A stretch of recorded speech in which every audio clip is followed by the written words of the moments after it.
who is the only signer of the Declaration of Independence who has the distinction of being murdered. I think he was collateral material, really, but it's a long story. Was all he by itself.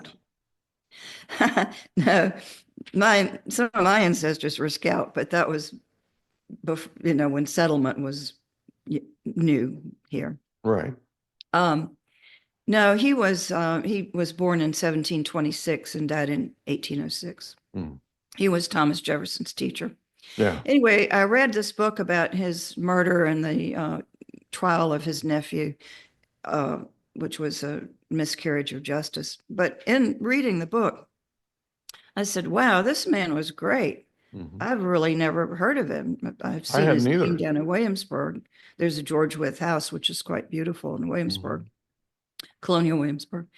And I said, I didn't know anything about this man, but he was very, very important to the early success of this country, this democratic republic.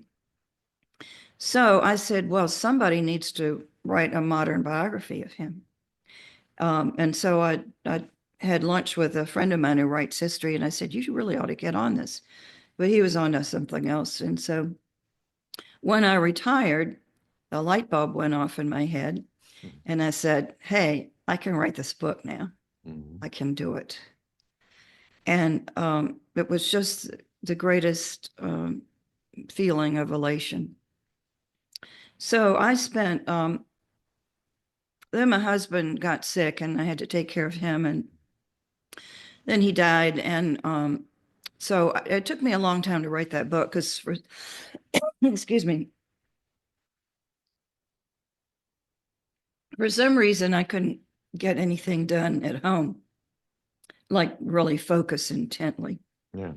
I'd see a dust ball or plant that needed watering or something and get distracted. So I went to a lot of retreats and spiritual retreats and writing retreats. And finally, I published the book in 2017, I think. So that book is the one with the footnotes and the bibliography. And I tried to make it interesting for people. It's not like a PhD thesis. It's not dry. And it has pretty good rating on Amazon. Yeah, I saw that. Go ahead. And I give a lot of lectures on the Wythe Jefferson legacy.